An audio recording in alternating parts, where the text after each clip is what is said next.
Hello. Hi, can you hear me? Hi, Lindsay. How are you? Hi, I'm good. How are you? Good. Good, good.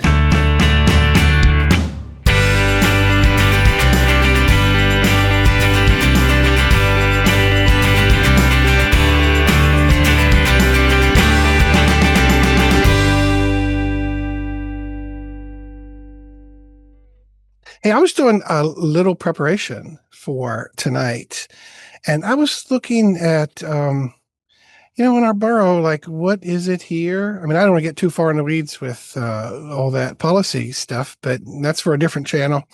uh, but we have an ordinance that regulates solid waste, and we have an ordinance that addresses garbage buildup as an offense, health and safety concern.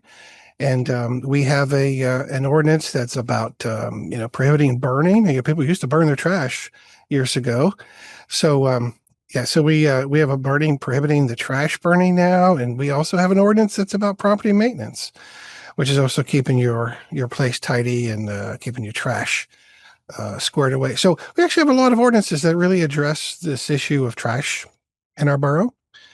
And unfortunately, some people have some issues with dealing with their trash, but I guess that's life. I see. Yeah, but what it really interests me most. I mean, call me weird, but I just find this stuff fascinating. Refuse service is such an essential service. It's like one of those things we'll just take it for granted until all of a sudden it stops. You know what I mean? Right. And things start to pile up. And anyone who's lived in a city and has ever experienced a garbage strike or some sort of issue really knows how bad it could get. I lived in Manhattan for a few years, a long time ago, and there were some sanitation strikes. Ooh, that was a bad scene. Yeah, that for sure can happen. I would agree. I do think a lot of times, residents don't really see solid waste or even recycling as a necessary utility. Mhm. But truthfully anymore, we're all consumers. We all go to the store, we buy things. We get a lot of things shipped to us now more than ever, as easy as Amazon makes it. And Walmart delivery and things like that. I think we just consume more. Yeah. So our waste, volume has also increased. I mean, before, residents may not have, thought about, solid waste as a much needed utility, but truthfully anymore, I don't know how you could, not use it. Yeah. Yeah. Yeah. Well, we could see this was when some people, uh, well, for whatever reason, they chuck their television sets, their couches, bags of trash, construction material off into the weeds along the road. Oh I, yeah, I a lot of often, that. Yeah, illegal dumping. Yeah. yeah, I often think that, well, how much of that is like just economics? You know what I mean? Costs a lot of money to get rid of your television sets, right? Hmm. And how much of that is just, maybe someone doesn't have, they haven't paid their bill or they don't have service or how much of that is just, crazy laziness and carelessness, right? Right. I Uh, think a lot of times people aren't, I mean, if they call and ask around, they could call, sometimes your local recycling centers, or your local transfer stations, or call your local garbage company, for suggestions, like I said, on electronics or light bulbs or batteries, things like that. For instance, I don't know if a lot of people know this, but like your electronics, specifically tell it like your television, sometimes like your computers, Best Buy, you can take those items to Best Buy.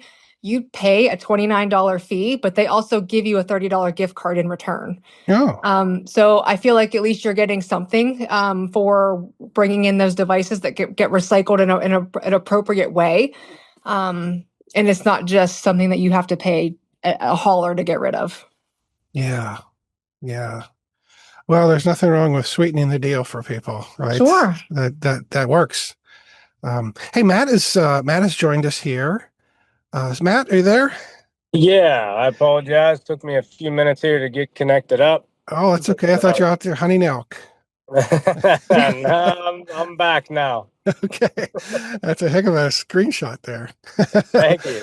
Yeah. Yeah. Well, Lindsay and Matt are from Aiken Refuse joining us here, and I really want them on to talk about. Okay, there will be a time to talk about issues with your service or whatever. You can get a hold of council and you can complain all you want that regard, or you could contact them, their company. But I thought this would be a really interesting opportunity for us as a community to listen to the refuse experts to tell us, about how refuse collection works. Where does this stuff go? Uh, Geez, how do you guys cover all of the streets and stuff on the trash day? That always amazes me how you do that. And Matt, Lindsay, and I were just talking about how important it is to have refuse service and get rid of your trash because there's so much stuff that is just consumable and throwaway today. We have a lot of stuff. So there's a real concern, for anybody who, has concern about what our neighborhoods look like when the trash doesn't get picked up or the trash gets overflows from the bins and just, blows across the winds. I have that in my alley all the time. It's just, just life, I guess. But Matt, how you're a part owner of the business? Yes, I am the owner. Did both of you sort of grow up slinging garbage bags and riding trucks? Uh, the short answer is yes. Me more than Lindsay, but she definitely has got her hands dirty a couple times. Yeah, sure. I actually, I spent the last 15 years in healthcare. Oh, I was a practice manager, over 60 some employees, 7 offices, orthopedic division.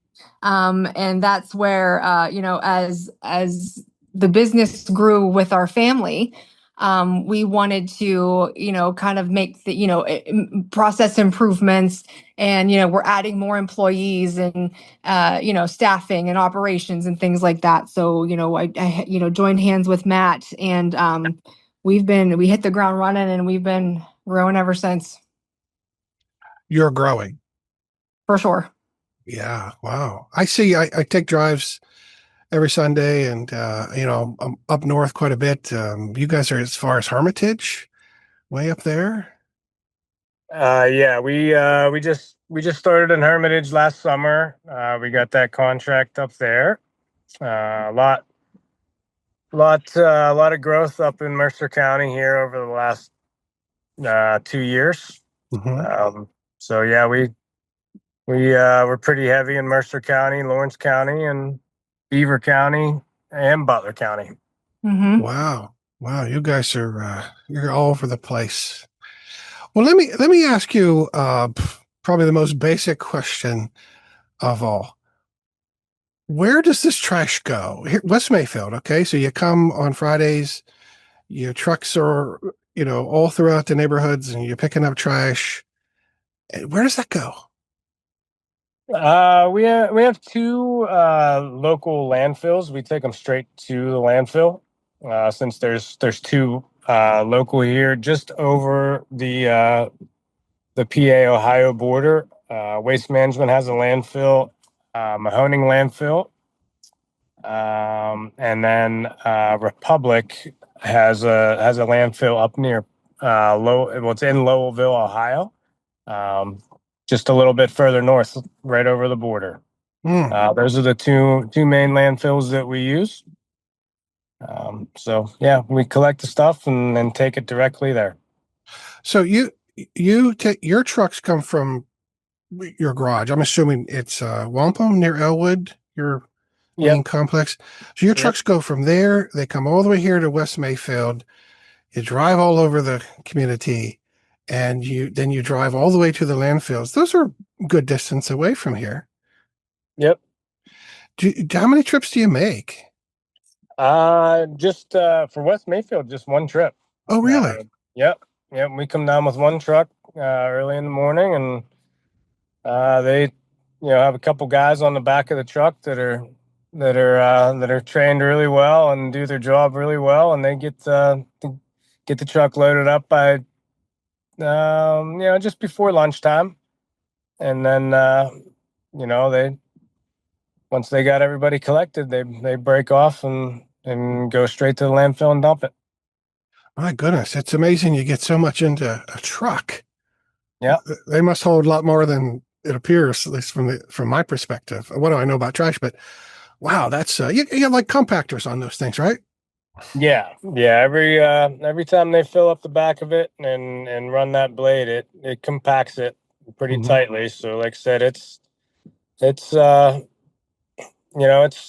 I want to say West Mayfield's right around in the 500 homes mark.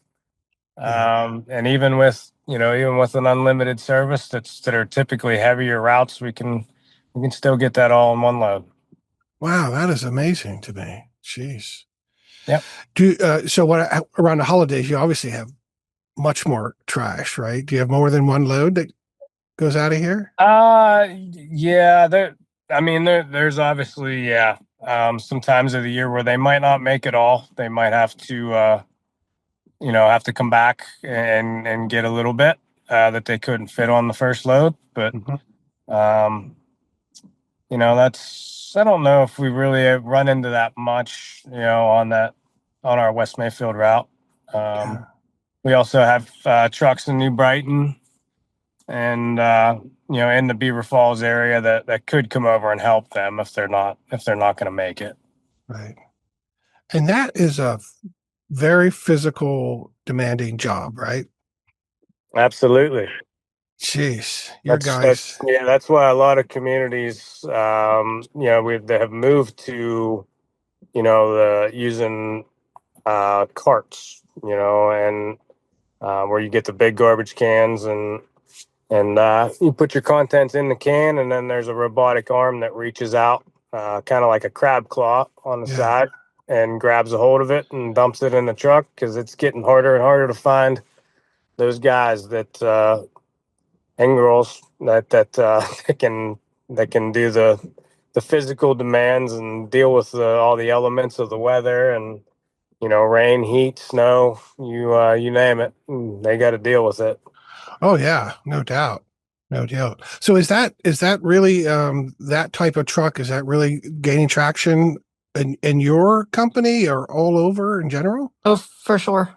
Yeah. Yeah, we have right now about 30 collection trucks that we run regularly, and I think we only have four that we're still loading manually from the back of the truck. The rest Oh of them are all automated with wow. the robotic arm. Oh wow, that's amazing. And so time wise, how much faster is it? Just in a general sense, like if you had one of those trucks versus a hand loader in the back, is it 50% faster, 75% faster? Um, it all depends, I guess, how if you're loading it manually, that a lot of that depends on the customer, on how they put it out. If they put it out nice and neat, and it's just bags that we're just grabbing, then a guy or a girl, a laborer on the back of the truck can load that pretty fast and easy. Um, but if it's the traditional garbage cans that you have to take the lids off and find somewhere to put those where they won't get damaged, and then bring the trash over and dump it out of the can, and then get the lid back on the can, or at least in a secure place where it won't blow away. You know that takes a little bit of time. So some an average stop with an automated truck, where the robotic arm is coming out, it takes about 10 to 12 seconds per stop, from whenever your wheels stop rolling to whenever they start rolling again. Um, yeah, you're probably looking at more like the 45 seconds to a minute. Um, for some Hand of those loading. more challenging stops that have multiple cans, that you know, there's maybe has loose stuff on the ground too that you have to pick up, or in those type of situations. Right. Well, let's talk a little bit about some of those challenges of, you're coming down an alleyway, for example, and there is just, well, sometimes I see people's heaps of garbage, and I just, oh, this guy's, boy, what a chore to get that stuff on the truck. What is it that you would like our citizens and residents here to know about how to make your life easier on trash day? Putting the stuff out in a neat fashion. I know, Lindsay, you had mentioned a while back about putting make sure the cans are marked with the address so you guys can see, that property is, belongs to whomever. So what would make your life easier here in the borough for trash pickup? Yeah, so as far as when I had, so what we've recommended in the Westboro or West Mayfield Borough material for servicing is if residents have cans, if they can put their house number on them. A lot of times we're picking up these cans in alleys, so they're not in front of your homes. That helps our drivers distinguish, where to put cans back. Where they might need to belong. It also helps us, our drivers and laborers, distinguish, because we have a pretty slick system, a tablet system that tell our employees in the trucks, customers that are current on their, refuse bills, and current, and customers that are not.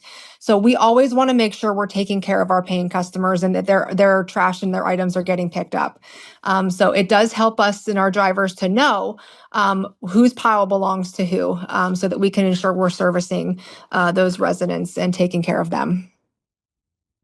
Just to add to that quickly, as well, for the house numbers, it helps us identify, because the driver actually, for each stop and each address that he has on his tablet, he marks whether that stop was completed or whether it was not out, Right. or there is maybe there was an unacceptable item there that they could not, can't take, like a TV or a Right. tire.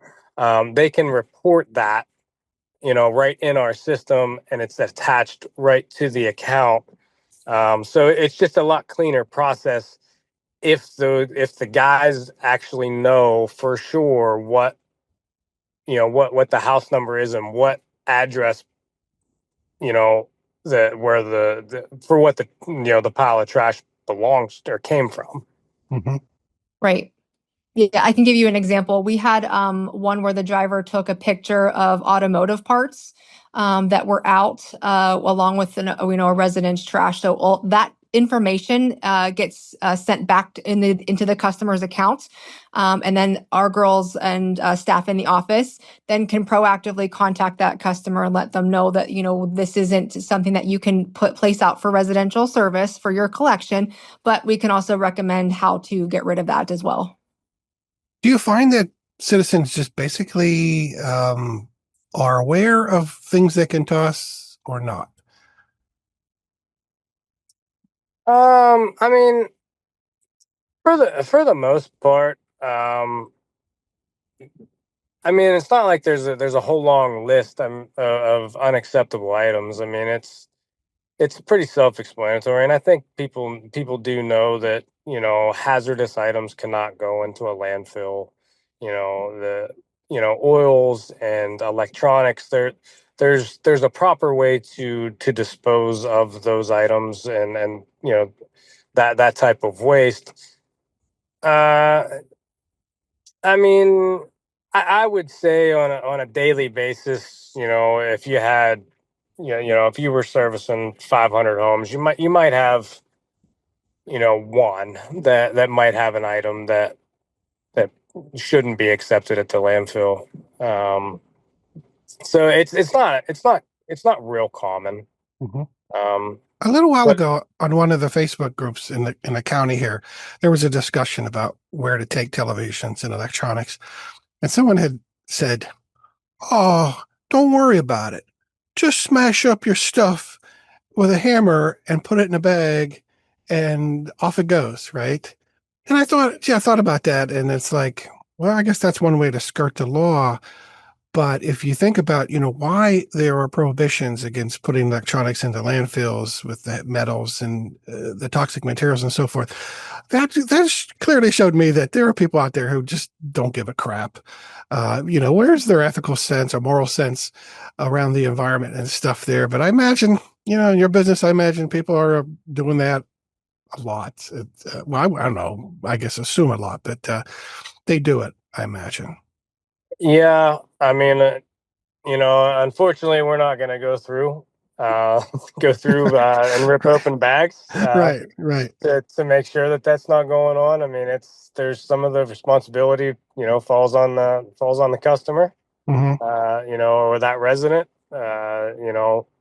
We we got a big list of homes every day that we got to service, and we don't we don't have time to necessarily police that. Yeah, But if the yeah. guys do see it, they do their due diligence and make sure that hazardous type of stuff doesn't end up in our landfills where it can hurt any environment and the environment. Yeah, due diligence. That's a good term. Obviously, as business people and a service provider, you have certain due diligence to do, and citizens, we do too. And I think that's really important for us to understand here as a community that, we're all in this together. So to the degree that we keep our stuff tidy and we put our stuff out on time and we're putting out the appropriate things, that's really about making our community work in the best possible way. And that's something that I really wanted to underscore here with our conversation, that we think of trash and trash bill and just the mechanical parts of it, but this is such an important service. You guys do an amazing job in my view. What a, I don't know, who did you guys like ever grow up thinking you wanted to be in the trash business? Who does that? Um, but I don't know. But I mean, it's got to be a thankless job on many levels. But boy, bless you all for doing it. It's so necessary. But yeah, we're all in this together, I like to think. Um, so yeah, that's the message I would like to get out there to the community, from this conversation. No, I would agree with you also. I do think it takes a part from everyone, for things to work, for things to come in full circle. It's not just the residents, it's the haul us as the hauler. We do our part to make sure that things are disposed of appropriately and we follow state laws, and whatnot. But it does take a part of residents and community to make sure that that they are informed and well enough to make sure that they're disposing things appropriately as well. Like I said, if they're not sure how to dispose of something, we're always happy to give them direction on maybe who they could contact. And sometimes it's a lot of times it is free. There's some recycling centers that do offer, drop offs and do events throughout the year. Like I said, for glass or light bulbs or, your old VHS tapes and things like that. So that they don't end up, necessarily in the landfill. They'll go and they'll dispose of them a little bit more appropriately. So yeah, I would also again say that it takes everyone's part to do that. And like I said, just being well educated, well informed, and if you have questions, please don't hesitate to reach out. Yeah, that's great. That's great. And I hope citizens do reach out, and hopefully we can have a conversation about trash pickup and all that at our town hall, which is coming up this Thursday. You guys are certainly welcome to come to that. It's part of our vision survey where we are just coming around these ideas and thinking about where do we want to be in 5, 10, 15, 20 years. Uh, Thinking about trash services is part of that conversation, I believe. I don't know how that conversation will shape up, but it's part of the conversation. And anything that you guys could share with us, big horizon picture things. Just one of the things that I think we're all wrapping our heads around is that unlimited service is probably going away, just for lots of reasons, economics, capacity, so forth. So that's something we might have to wrestle with. Sure. Do we what does refuge look like in our future? Is it going to be limited? Is it going to be, um, however, I don't know. But this is an interesting conversation. You guys are welcome to come. And, this will really be an ongoing thing, too, for us, this conversation, too. So if you don't make it to the town hall, I hope you join us and continue to share with us on our Facebook groups and so forth. That would be very appreciative. Absolutely. Yeah, that's wonderful. I think it's great that you guys are getting together and you're doing those things, with your council, with your residents, and things like that. And I would say, I think, Matt would agree, the more communities that we're servicing, other municipalities, a lot of them, I'm not surprised to hear that you guys might want to move away from unlimited service, because that is the kind of direction we see a lot of communities going. Because you tend to be, if you would tend to see yourselves as one of the last communities that are unlimited, you're going to you'll see those are the communities that end up becoming the dumping ground, for a lot of, like I said, illegal dumping or, in that matter. So I think it helps, when you add a limit, whether it's, you're using cans or bags or however, you decide to do that, you will see a change in your community where things start to get a little bit, more, cleaned up. Yeah, that's part of our future Yep. too, is cleaning up the roadside trash and cleaning up Exactly. in general. And that, this trash pickup on one day a week or so is definitely part of that picture. Matt, Lindsay and I were talking just before you came on about, people throw out TVs and couches and stuff alongside the roadway, and there's a reason for that, right? I mean, you could say, dumbasses, but there's a reason why people do that kind of thing. There's some kind of psychology of risk, that when you kind of look at why people do that, you can just go tick off the boxes of why people feel it's permissible to do that. Who's going to know? Everyone else does it. I'll never get caught. If I get caught, it's not going to be a big fine. I'll just pay the fine, whatever. At least I don't have a TV to deal with anymore. Yada, yada, right? So, yeah, they call me weird, but I find this stuff fascinating, and we're going to continue the conversation. But Lindsay, Matt, thanks so much for joining us here in our conversation. I will post this in a day or two, and so other citizens will be able to kind of watch and listen and learn from our conversation. So thanks again. I appreciate this conversation. Well, great. Thank you so much, Kevin, Yeah. for inviting us. Yeah, thanks for having us. Like I said, just a message to the West Mayfield community. If you do have any questions on how to properly dispose of anything, you can always reach out to us. We're always open to help anybody that has a question. Great. Okay, I'm going to send you off with the most bizarre question. You ever pick up a dead body in the trash? We have not. Yeah. Not that we know of. Very, Not very, that you know of. Fortunate that we have not come Yeah. across that situation, and we've been in business for 45 years now. Very, very fortunate that we have not come across that. Yeah. So. Okay, on that keep weird that note. trend going. That's right. Okay, Lindsay, Matt, thanks again. Thank you, Kevin. Take care. Thank you. Bye-bye. Bye-bye. Let me in or let me go. Honestly, try honesty. No, just tell me